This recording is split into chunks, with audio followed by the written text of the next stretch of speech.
Hi, hello everyone. Now in this video we will discuss types of pronoun. यहाँ पे हम pronoun के types की बात करेंगे. लास्ट वीडियो में हमने डिस्कस किया था about pronoun, उसका मीनिंग और उसके 3 टाइप्स हमने डिस्कस किए थे. Subjective pronoun, objective pronoun and possessive pronoun. अगर आपको वो देखना है तो आप प्लीज़ लास्ट वीडियो देखिए. उसमें हमने मीनिंग को डिटेल में डिस्कस किया था और उन तीनों टाइप्स को डिटेल में डिस्कस करा था एग्जांपल्स के साथ. तो आप प्लीज़ पहले वीडियो देखिए प्रोनाउन पे, उसको आपको ज़्यादा समझ आएगा. ओके, तो हम इस वीडियो में अब 4 और टाइप ऑफ प्रोनाउन डिस्कस करेंगे. We will discuss 4 more types of pronoun in this video. Now first is interrogative pronoun. Interrogative pronoun, interrogation का मतलब क्या आपने कहीं पर सुना होगा ना. इंटेरोगेशन के लिए बुलाती है पुलिस, ऐसा सुना होगा कहीं पर. तो इंटेरोगेशन मतलब होता है पूछताछ, सवाल जवाब करना. तो इंटेरोगेटिव प्रोनाउन वो है pronouns which are use to ask questions. जिन प्रोनाउन का यूज़ हम सवाल पूछने के लिए करते हैं वो इंटेरोगेटिव प्रोनाउन कहलाते हैं. ठीक है, तो सवाल पूछने के लिए, सवाल जवाब के लिए जिन प्रोनाउन का यूज़ होता है वो इंटेरोगेटिव प्रोनाउन कहलाते हैं. जैसे वट मतलब क्या, व्हेन मीन्स कब, वेयर मतलब कहाँ, वाई, ये सब इंटेरोगेटिव प्रोनाउन है. What, when, where, why, how, who etcetera. What मतलब क्या, व्हेन मतलब कब, वेयर मतलब कहाँ, वाई मतलब क्यों, हाउ मतलब कैसे और हु मतलब कौन. Example, what is your name. हम किसी का नाम पूछने के लिए या क्वेश्चन पूछने के लिए इस प्रोनाउन का यूज़ कर रहे हैं वर्ड का, तो इंटेरोगेटिव प्रोनाउन हो गया. हु इज़ स्टैंडिंग देयर, वहाँ कौन खड़ा है. हु का यूज़ भी हम क्वेश्चन पूछने के लिए कर रहे हैं तो वो इंटेरोगेटिव प्रोनाउन है. हाउ आर यू, तुम कैसे हो, ये भी हम क्वेश्चन के लिए कर रहे हैं, सवाल पूछ रहे हैं, तो ये इंटेरोगेटिव प्रोनाउन है. तो ये जो प्रोनाउन का यूज़ हम सवाल पूछने के लिए करते हैं उनको इंटेरोगेटिव प्रोनाउन कहते हैं. ठीक है, what, when, where, why, how etcetera, इसके एग्जांपल्स हो जाएंगे. नेक्स्ट है indefinite pronoun. What is indefinite pronoun, इसका क्या मतलब हुआ. Pronouns used when there is no specific और definite subject are called indefinite pronoun. Pronoun जिनका यूज़ हम तब करते हैं जब सेंटेंस में कोई डेफिनेट सब्जेक्ट नहीं होता, कोई स्पेसिफिक सब्जेक्ट नहीं होता, कोई पर्टिकुलर सब्जेक्ट नहीं है कि इसके बारे में बात कर रहे हैं. अच्छा, तो हम इनडेफिनेट प्रोनाउन का यूज़ करते हैं. जैसे समबडी मतलब कोई, हम कोई के बारे में बात कर रहे हैं. ठीक है, कोई डेफिनेट सब्जेक्ट नहीं है ना कि इसके बारे में बात कर रहे हैं, किसी स्पेसिफिकली किसी के बारे में बात नहीं कर रहे. ठीक है, नोबडी कोई नहीं, हम सबका नाम नहीं ले रहे कि कोई नहीं जा रहा है. ऐसे एग्जाम्पल देती है, जैसे no one is going there, nobody is going there, वहाँ कोई नहीं जा रहा है. हमने सबके नाम नहीं लिखे कि ये नहीं जा रहा, ये नहीं जा रहा. ठीक है, हमने बोला नोबडी इज़ गोइंग देयर, कोई भी नहीं जा रहा. तो स्पेसिफिकली हमने एक पर्सन की बात नहीं की, पर्टिकुलरली बात नहीं की, मतलब सबके लिए हमने ऐसे यूज़ कर दिया कि डेफिनेट सब्जेक्ट नहीं है. ऑल मतलब सब, सम मतलब कुछ, एवरीबडी सब, ये सब हो जाएंगे इनडेफिनेट प्रोनाउन के एग्जाम्पल. इतने हैं सेंटेंस के थ्रू. जैसे समबडी इज़ कॉलिंग हिम, कोई उसे फ़ोन कर रहा है. अब या कोई उसे बुला रहा है, तो कौन बुला रहा है ये नहीं लिखा इसमें, ये भी हमें पता नहीं है. हो सकता है हमें पता ना हो कि कौन बुला रहा है, हमने आवाज़ सुनी, कहा कि कोई बुला रहा है. तो स्पेसिफिकली किसी पर्सन के बारे में बात नहीं कर रहे ना, ख़ास तौर पे किसी पर्सन की बात नहीं कर रहे, पर्टिकुलरली बात नहीं कर रहे, हमने कह दिया कि समबडी इज़ कॉलिंग. तो या समबडी की जगह किसी का नाम हो सकता था.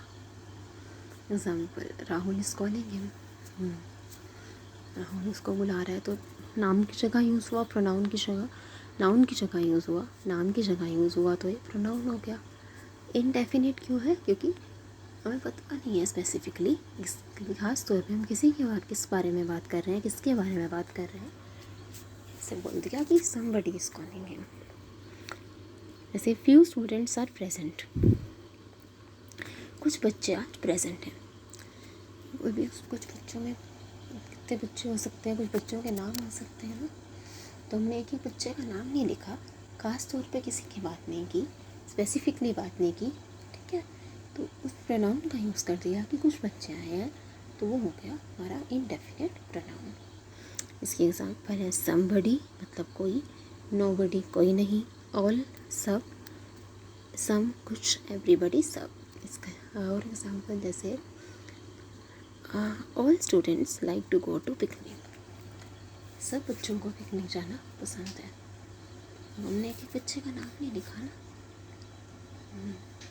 इसे सबको बोल दिया, तो वो हो गया इनडेफिनेट प्रोनाउन। जब हम खास तौर पर किसी एक लोगों की बात नहीं करते, तो सबको साथ लेकर चलते हैं, या हमें पता नहीं होता कि हम किसकी बात कर रहे हैं। जैसे समबडी इज़ कॉलिंग हिम, तो उसे कौन बुला रहा है पता नहीं होता, यदि उस पर्सन का नाम नहीं पता, तो उस केस में जिस प्रोनाउन का यूज़ करेंगे वो इनडेफिनेट प्रोनाउन होता है। Pronoun used when there is no specific subject are known as indefinite pronoun. ठीक है, नेक्स्ट देखते हैं।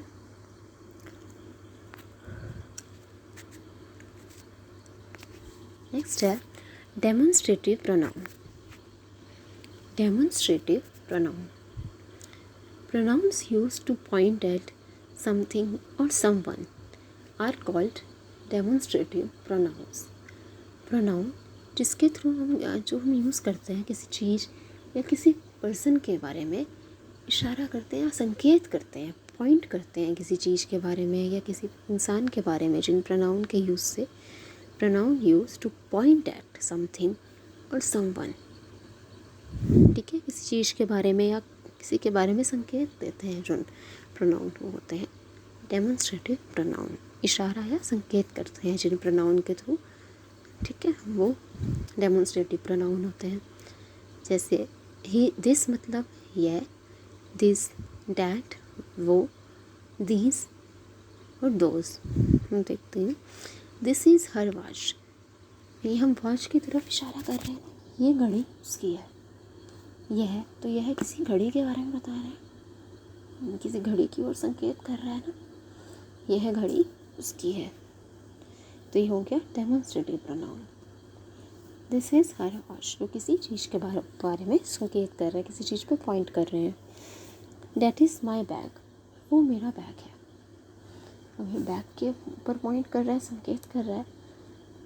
अब ये दिस और डैट में कोई फ़र्क है? दिस और डैट, दिस मतलब भी यह है और डैट मतलब वो। दिस इज़ हर वॉच, ये उसकी घड़ी है, वो मेरा बैग है। उनमें फ़र्क क्या है? दिस का यूज़ करते हैं हम उन चीज़ों के लिए जो पास हों, पास की चीज़ों के लिए दिस का यूज़ करते हैं, और डैट दूर की चीज़ों के लिए डैट का यूज़ करते हैं। जैसे अगर वॉच मेरे पास पड़ी है, मैं बोल रही हूँ कि दिस इज़ हर वॉच, ये उसकी घड़ी है, ये मेरे पास है। बैग मुझसे थोड़ा दूर पड़ा है, तो मैं बोल रही हूँ कि डैट इज़ माई बैग, कि वो मेरा बैग है। तो दिस पास की चीज़ों के लिए और जो हमारे पास हैं, नियर है, और डैट दूर की चीज़ों के लिए थोड़ी डिस्टेंस पे है। अब दिस का प्लूरल हो जाता है these, DHESE। This bottles are empty, मतलब जो बॉटल्स होंगी कुछ प्लूरल होंगी, जब एक से ज़्यादा चीज़ों की बात करें तो हो जाएगा दिस का प्लूरल हो जाएगा दिस। जैसे मैंने कहा दिस इज़ हर बैग, एक बैग के बारे में बात की जो मेरे पास पड़ा है, तो ये उसका बैग है, दिस इज़ हर बैग। अब उससे कुछ चीज़ें मेरे पास पड़ी हैं, एक से ज़्यादा चीज़ें हैं, उनकी तरफ मुझे पॉइंट आउट करना है, संकेत करना है, तो मैं ऐसे कह सकती हूँ दिस बॉटल्स आर एम्प्टी, ये बॉटल्स खाली हैं, ठीक है। Those fruits are sweet, that का प्लूरल हो जाएगा दोज। जब हम दूर की चीज़ों के लिए डैट का यूज़ करते हैं, जब एक चीज़ के बारे में बात कर रहे हो, जब एक से ज़्यादा चीज़ के बारे में बात करेंगे जो दूर है, तो दोज का यूज़ होगा। दोज फ्रूट्स आर स्वीट, वो फ्रूट्स स्वीट है, मीठे हैं, कह सकते हैं। तो डेमोन्स्ट्रेटिव प्रोनाउन वो है जो कि पॉइंट आउट या संकेत करते हैं किसी चीज़ की तरफ या किसी पर्सन की तरफ। वो क्या है? डेमोन्स्ट्रेटिव प्रोनाउन कहलाते हैं। ठीक है, जैसे this, that, these, those etcetera. Next देखते हैं रिफ्लेक्सिव प्रोनाउन। रिफ्लेक्शन देखा आपने? रिफ्लेक्शन मतलब okay, pronouns used to show reflection of subject are known as, इतना से कह सकते हो परछाई। Okay, pronouns used to show reflection of subject are known as reflexive pronoun. Example himself, herself, myself, ourselves, itself, ये सब हो जाएंगे रिफ्लेक्सिव प्रोनाउन। जैसे रिफ्लेक्शन ऑफ सब्जेक्ट मतलब सब्जेक्ट को ही वो दोहरा रहे हैं, एक तरह से वो रिफ्लेक्सिव प्रोनाउन होते हैं। जैसे सब्जेक्टिव प्रोनाउन हमने देखा था जिस सेंटेंस, लास्ट वीडियो ज़रूर देखिए अगर आपने नहीं देखी है, उसमें सब्जेक्टिव प्रोनाउन हमने डिटेल में डिस्कस करा है। सब्जेक्टिव प्रोनाउन वो है सेंटेंस में जिसके बारे में बात हो रही हो, वो सब्जेक्टिव प्रोनाउन है, जो सब्जेक्ट की तरह यूज़ होता है एक सेंटेंस में, जिसके बारे में हम बात कर रहे हैं सब्जेक्टिव प्रोनाउन है। जैसे he will do it himself, यहाँ पे सब्जेक्ट क्या है? ही के बारे में बात कर रहे हैं तो ये सब्जेक्ट हो गया। आई विल कुक माई सेल्फ, तो आई के बारे में बात कर रही हूँ मैं अपने बारे में, तो वो आई सब्जेक्ट हो गया। We will prepare the project ourselves, we के बारे में बात कर रहे हैं तो वो सब्जेक्ट हो गया। रिफ्लेक्सिव मतलब क्या हुआ? सब्जेक्ट तो समझ आ गया हमें, लेकिन किसके बारे में बात कर रहे हैं सेंटेंस में, वो सब्जेक्ट है। ट्रू प्रोनाउन सब्जेक्ट की रिफ्लेक्शन दिखाए, ये सब्जेक्ट की एक झलक ही दिखाए सेंटेंस में, वो रिफ्लेक्सिव प्रोनाउन है। जैसे he will do it himself, वो ये काम खुद से करेगा, ही हमारा सब्जेक्ट है, उसके बारे में बात कर रहे हैं। He will do it himself, तो उसको ही दोहरा रहा है सब्जेक्ट को, he will do it himself, himself भी ही के बारे में ही बता रहा है, तो रिफ्लेक्शन दिखा रहा है सब्जेक्ट की ही, तो वो रिफ्लेक्सिव प्रोनाउन हो गया। आई विल कुक माई सेल्फ, मैं खुद से खाना बनाऊँगी, तो आई सब्जेक्ट है, मैं आई अपने बारे में बात कर रही हूँ सेंटेंस में, तो आई विल कुक माई सेल्फ, खुद से खाना बनाऊँगी या खाना बनाऊँगी खुद से, तो आई को ही बारे में बता रहा है ना इससे। जैसे they will complete the work themselves, वो अपना काम पूरा करेंगे खुद से, अपना काम पूरा कर लेंगे खुद से, तो दे देमसेल्व्स जो है दे को रिफ्लेक्ट कर रहा है, दे के बारे में ही बता रहा है, दे को ही दोबारा एक तरह से रिपीट कर रहा है, रिफ्लेक्ट कर रहा है सेंटेंस में, वो रिफ्लेक्सिव प्रोनाउन हुआ।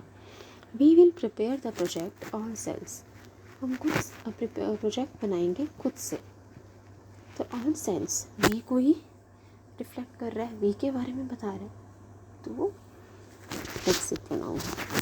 सो pronouns used to show reflection of subject are called reflexive pronouns.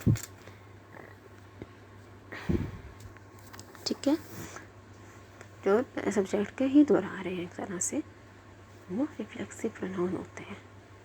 ठीक है, जैसा कह सकते हैं सब्जेक्ट पर ही रोशनी डाल रहे हैं दोबारा से, तो वो रिफ्लेक्सिव प्रोनाउन होते हैं। जैसे आई विल कुक माई सेल्फ, मैं खाना बना लूँगी खुद से, तो अपने पर ही जोर दे रही हूँ, अपने पर ही रोशनी डाल रही हूँ दोबारा, तो वो रिफ्लेक्सिव प्रोनाउन हो गया। So now in this video we discussed about, हमने क्या डिस्कस करा? 4 टाइप्स ऑफ प्रोनाउन। सबसे पहले interrogative pronoun, pronouns used to ask question are called interrogative pronoun, जिनका यूज सवाल पूछने के लिए होता है, example what, when, why, where, how etcetera. Indefinite pronoun, जब सेंटेंस में कोई सब्जेक्ट डेफिनेट नहीं है, कुछ स्पेसिफिक सब्जेक्ट नहीं है कि ख़ास तौर पर किसके बारे में बात कर रहे हैं वो हमें नहीं पता है, या हम सबका नाम नहीं ले सकते हैं, तो वो उसके लिए जो प्रोनाउन यूज़ होगा वो इनडेफिनिट प्रोनाउन है। जैसे ऑल, फ्यू, सम, एवरीबॉडी, ये सब क्या है? Indefinite pronoun. नेक्स्ट है demonstrative pronoun. Pronoun use to point at something, किसी चीज़ की ओर इशारा करते हैं या संकेत करते हैं, पॉइंट कर रहे हैं, वो डेमोन्स्ट्रेटिव प्रोनाउन है। Example this, that, this, those. This और दैट में फ़र्क बताया मैंने। दिस पास की चीज़ों के लिए यूज़ करते हैं, डैट दूर की चीज़ों के लिए। दिस प्लूरल है दिस का, जो चीज़ें हमारी पास हैं और एक से ज़्यादा है तो दिस हो जाएगा। ये चीज़ें हमारे थोड़े दूर हैं, डिस्टेंस पे है, और एक से ज़्यादा चीज़ के बात में बात कर रहे हैं तो वो दोस हो जाएगा। नेक्स्ट है रिफ्लेक्सिव प्रोनाउन, जो कि pronouns use to show reflection of subject, जो सब्जेक्ट को रिफ्लेक्ट करते हैं सेंटेंस पे। सब्जेक्ट को कह सकते हो दोहराते हैं या सब्जेक्ट पे रोशनी डालते हैं, वो रिफ्लेक्सिव प्रोनाउन है। जैसे हिमसेल्फ, हरसेल्फ, माई सेल्फ, और सेल्स, इट सेल्फ, ये सब्जेक्ट रिफ्लेक्सिव प्रोनाउन है। जैसे he will do it himself, तो यहीं पर ही रोशनी डाल रहा है कि वह खुद से कर लेगा ये काम। I will cook myself, मैं खुद से बना लूँगी खाना, ठीक है। We will prepare the project ourselves, हम प्रोजेक्ट बना लेंगे खुद से, तो वहीं पर ही रोशनी डाल रहा है, तो रिफ्लेक्ट कर रहा है उसको, तो वो हो जाएगा रिफ्लेक्सिव प्रोनाउन। तो हमने 4 टाइप्स ऑफ प्रोनाउन डिस्कस किया इस वीडियो में। Interrogative pronoun, demonstrative pronoun, reflexive pronoun and indefinite pronoun. I hope कि आप सबको समझ आया होगा। I hope you like it, and if you have any suggestions or any queries, please feel free to give me. And thank you everyone. Thank you all and have a very nice day. Thank you.